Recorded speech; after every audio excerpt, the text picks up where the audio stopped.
Hello everybody, this is Starman, and welcome back to Let's Play Betrayal at Krondor. Well, last time you remember, we left the Dimwood, headed north into High Castle, fought some trolls, and this time we're going to undertake a mission to find some goblins on behalf of the local baron. And he said to go check past Cutter's Gap, which would be this pathway heading north here. And I don't know, can't remember if we ever find any of the, anything in those pile of stones. Got a house here. "Wonderful day, isn't it, don't you think?" said the pleasant woman that came to the door. Yes, it is," replied Locklear. "We were wondering if we could come in and talk with your husband for a moment." "I'm sorry, Marcus is out hunting now. Perhaps I can help you." "Actually, we were wondering if you'd noticed anything out of the ordinary around here recently," Locklear inquired. "Well, now that you mention it, yes, Marcus found 3 strange chests last time he was out hunting. She said they had some strange writing on them." Goraf, who'd been distractedly digging at some dirt under his fingernail, perked up at the talk of chests. "Do you remember where it is he said he found them?" asked Locklear. The woman thought for a moment. "Yes, I believe he said just follow this road south until you see a pile of rocks, get off the road and go south a bit more, then turn west and walk until you hit the mountains. The chest should be right there." So let's see. Pile of rocks, go south. Then go south a bit more, turn west, and walk to hit the mountains, and it should be right there. Well, we'll go and check that on the way back, because our path lies north. Hey, campsite.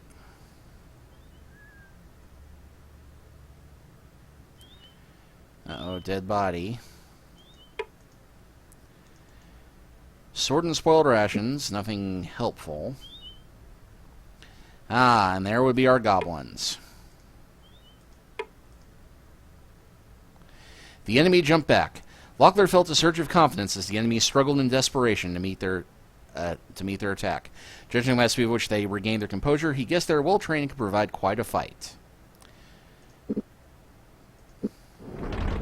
Let's see, do we want to go for an offensive spell to start? You know what, let's go ahead and gamble a bit.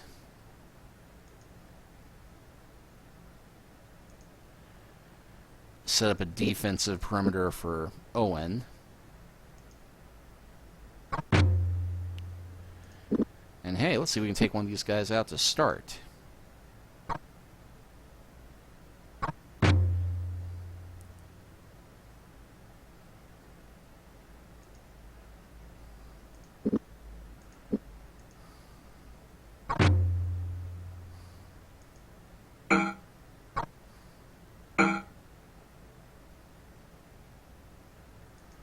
Well, we can at least interfere with the crossbowmen.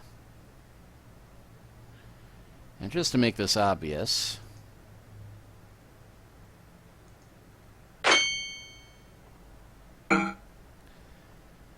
of course he did not take the bait.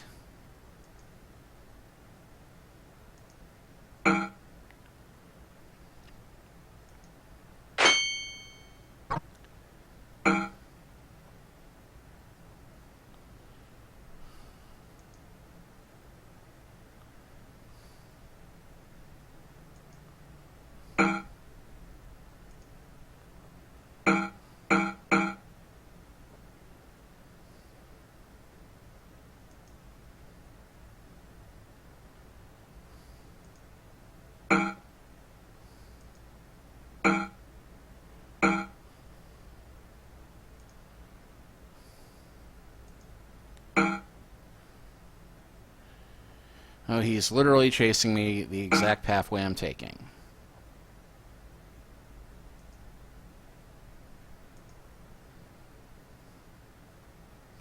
I think that poison is about to take him out.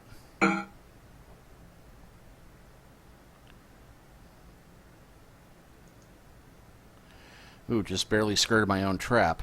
Yeah, that's the tricky part with Gambit of the 8.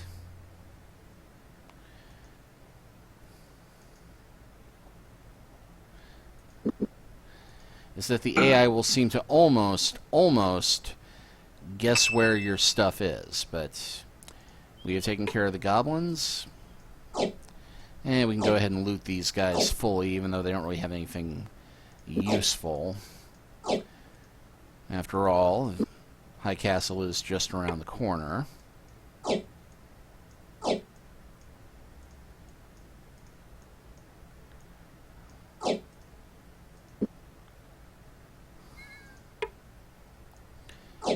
Ruby, we can definitely make some use of that.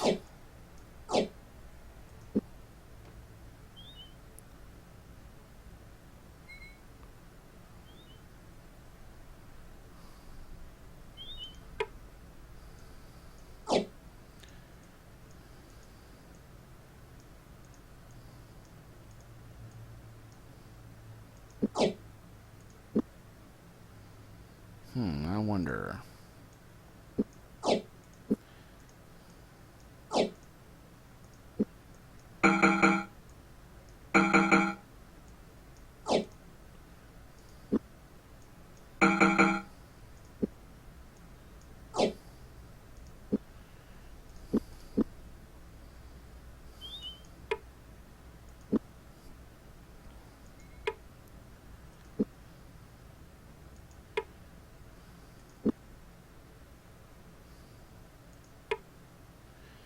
Aha. And a spy note.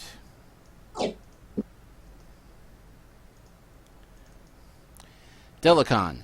We've studied the defenses of High Castle in anticipation of your planned assault and have discovered 3 weaknesses which may be exploited before the attack. The trolls that live nearby may be used to disrupt the flow of supplies to the castle without raising significant suspicions about our interference. Hey, we stopped them! Many of the guards within the castle appear to be suffering from the wounds we've inflicted on them during our continual raids of the last few months, and it appears there has been the same problem in delivery of the pay from real non and many within the castle are beginning to grumble about the situation. We shall report again once we know more. Alright, well. And we can continue heading north a bit, but I don't think there will be anything. Locklear shook his head.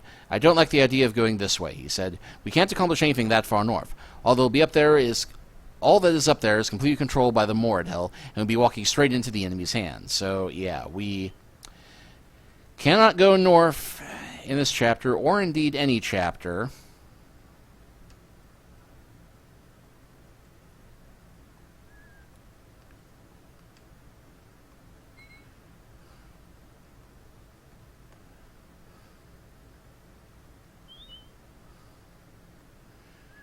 Okay, yeah, so there's the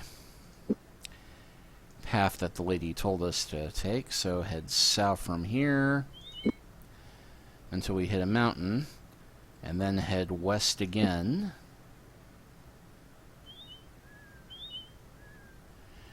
And, of course, there is a trap. Alright, well, let's check our grid out.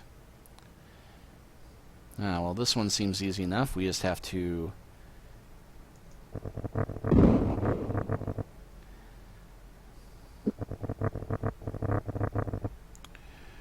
Well, I thought that would trick that one, but apparently it did not.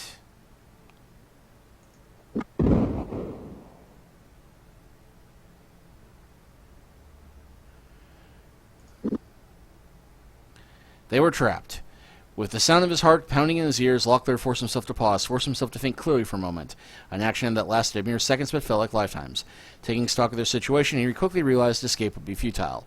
Retreat, for the moment at least, was out of the question. Because, yeah, I think what we were actually supposed to do is push that one that way.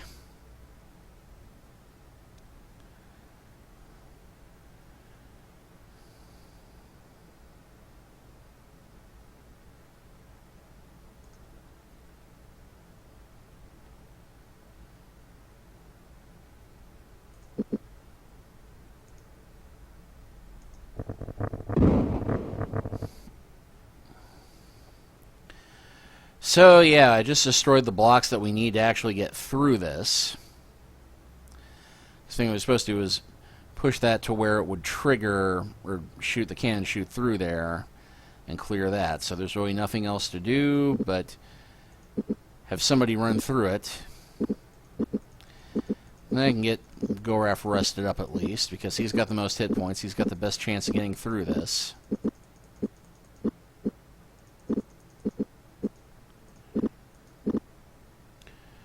Okay, so I will have Owen stay where he is, have Locklear move here.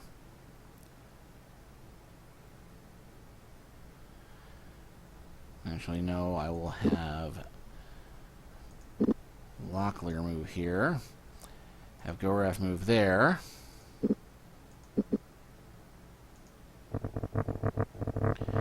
Okay, he's still standing. So, I have Owen. Use Gift of Sung.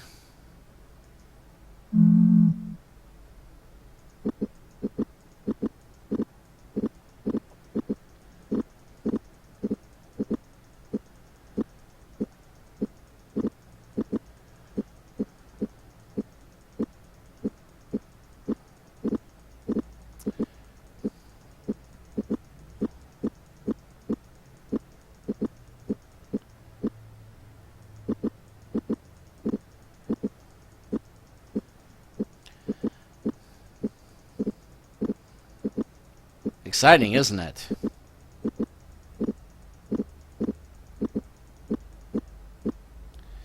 Okay. Now from here.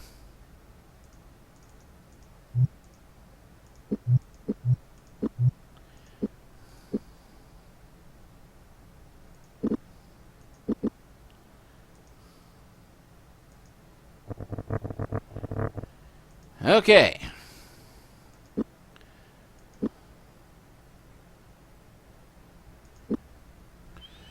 Tricky, but we made it.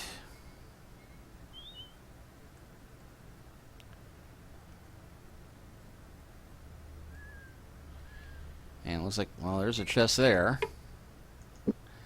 Yeah. Learn my lesson about this.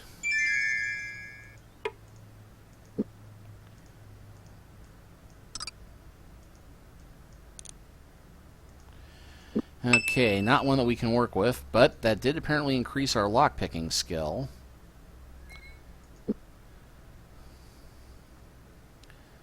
Let's see, that lady did say head north. Aha. One chest, two chests. Well. Okay, more in Hell Riding. I think this is the one she was talking about. Like dogs shouting at the moon, or armor worn by the trees. Like a sharply spoken command, or a tiny vessel upon the sea. Well, the first two clues are enough, but what's the noise dogs make that is also the armor of a tree, or a sharply spoken command? Bark! Bark, bark! Woof. And not quite as impressive as what we had earlier. Never one to come back to and loot later.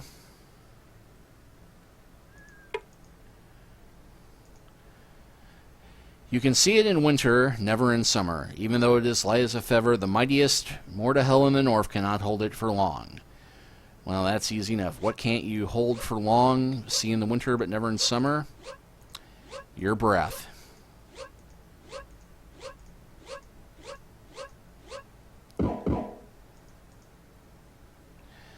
And a bit more lackluster gear. Well, it can't all be spell scrolls. Every creature in the world has seen it, but to their dying day they'll never see the same one again. Yesterday our troubles seem so... yeah.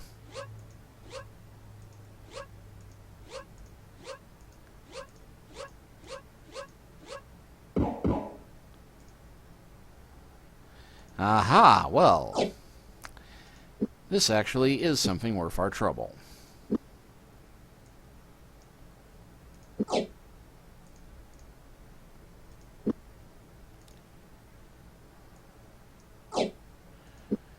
Because what we have here, powder bag. Owen untied the drawstrings which held closed the pouch and sifted through the ash-colored material within. Buried underneath was a slip of parchment on which had been shakily printed, "Throw into the face of victim, Lornus, artificer of Palanequa." Well, what these bags do, in brief, is that they allow you to cast Grief of 1,000 Nights without casting the spell. We will go ahead and switch out the goblin sticker for that.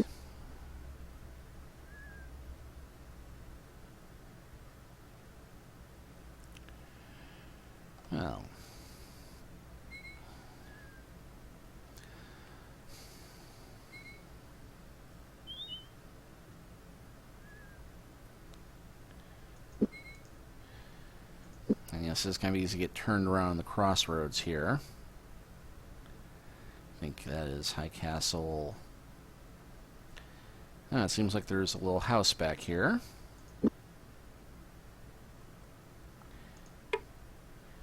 That was the one that we were at before with the gentleman. And here's our graveyard, so yeah, I know where we are now.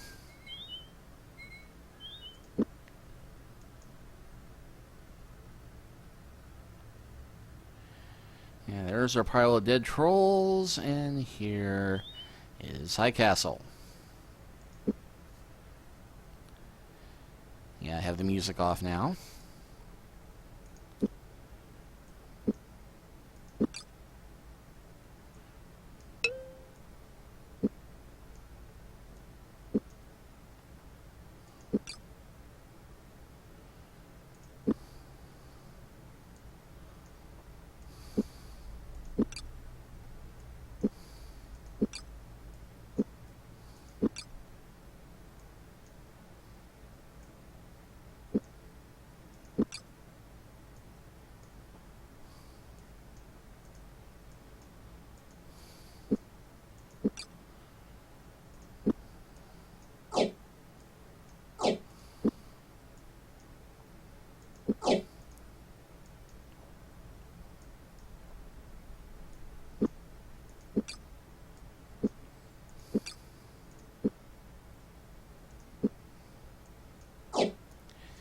And go ahead and fix up the armor.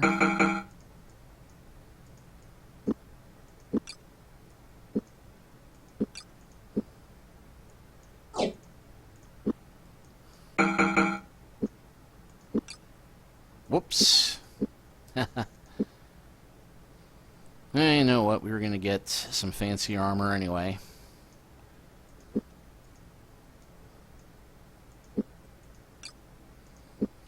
Give our mage the best armor. Why not?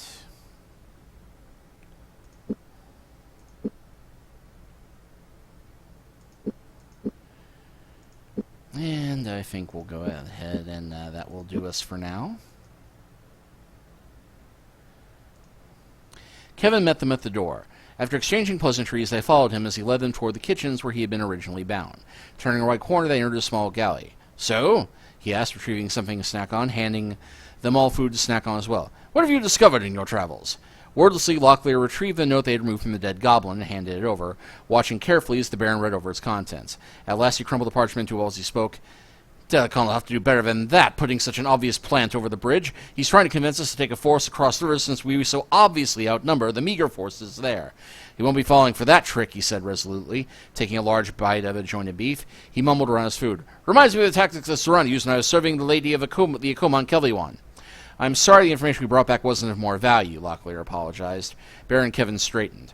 "And yes, I just realized that this is in fact Baron Kevin, who is the romantic partner, shall we say, of Lady Akoma from the Mistress of the Empire trilogy. Or the Empire trilogy, which Mistress of the Empire is one of the books in. Anyway, no need to be sorry. The message you brought back tells us Delicon is operating in this area. Perhaps he has his sights set on High Castle. At any rate, you deserve to be recompensated for your efforts.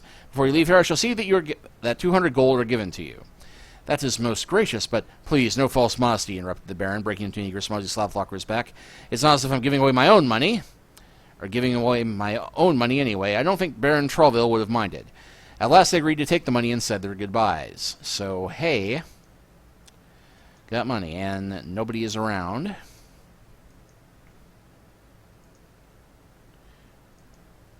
And yeah, we've already exhausted the budget here. Let's see, 14, 14, 7. Remember, Goraf was short on rations. Yeah, 14 and 4. And Locklear just has 12, so we'll go ahead and give him 2.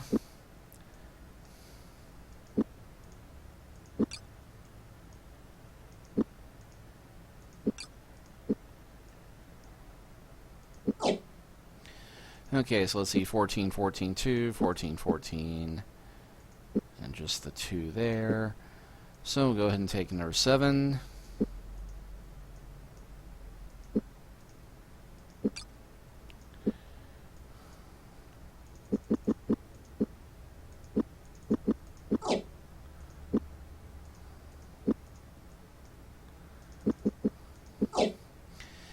there we go. Even amount of rations for everybody.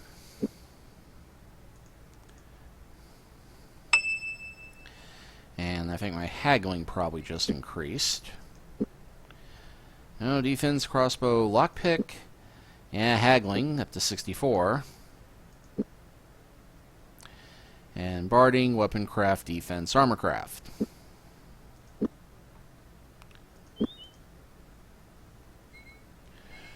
Well, I think we have time to do a little bit more exploring. Because I did want to head down the direction of the Temple of Dala. You can see the road for that here to the south, I think. Looks like another shop. Actually, didn't we come this way before? Yeah, these are the same. Yep. Well, I got turned around again. Easy to happen with all these roads here. But we head this way, we should find the shop. And there's the trolls we bested before. And we follow this little path around. It should offer a shortcut to the road westward. And here actually is the town of Eldpoint, which looks like there's more distance there than you'd think.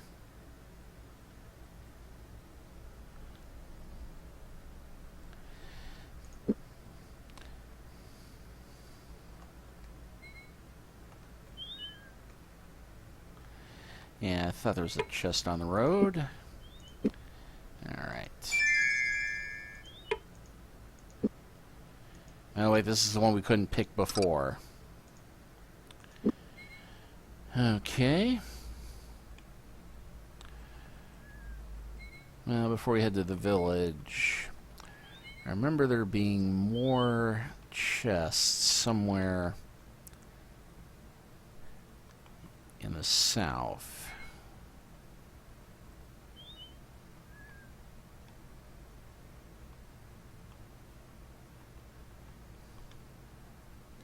Aha.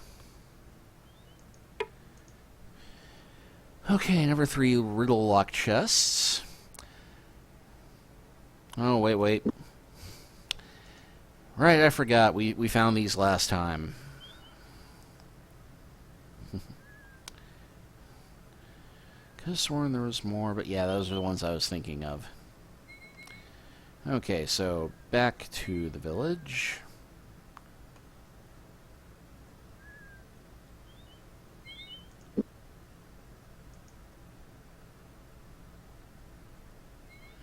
Oh, more trolls. And, yeah, abandoned tavern. The creatures howled, so we caught them by surprise. Good thing, too, because with 5 of these guys...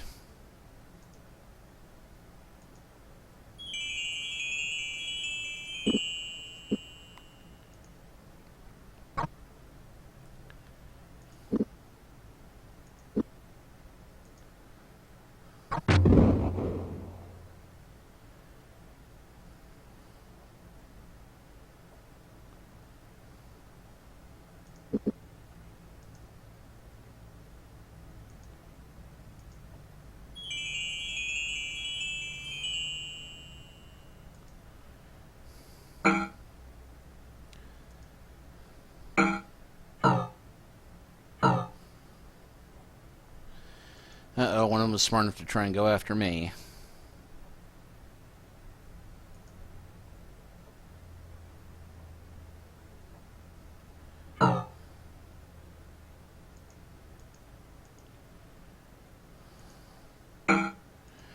Okay, double team.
That one's just been standing there this whole time for some reason.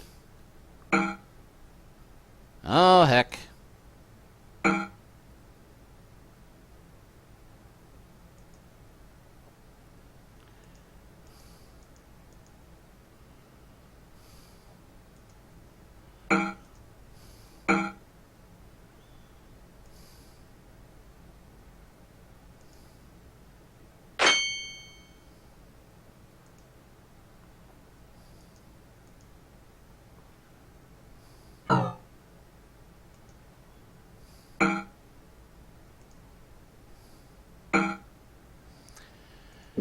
Okay, this might be a time to use some of our healing potion.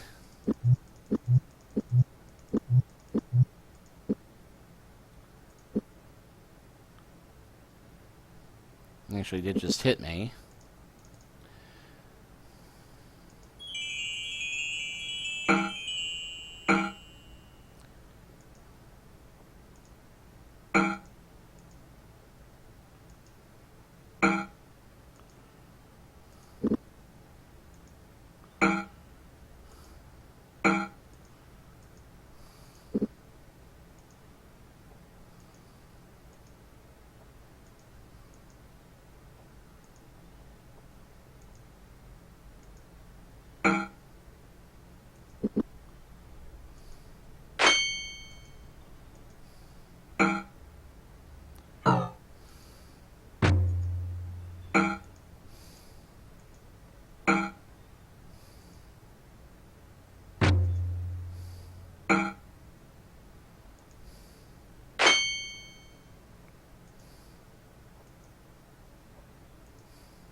Let's see if that takes that one out. Yep.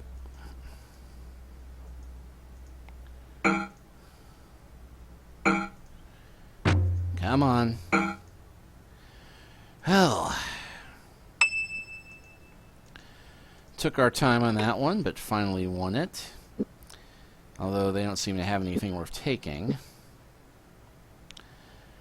But hey, we seem to have saved this village. But we have gone on a fair bit longer than I expected, so we'll go ahead and call this chapter here. And next time we will finish exploring this village and head westward to the Temple of Dala. We'll see you then.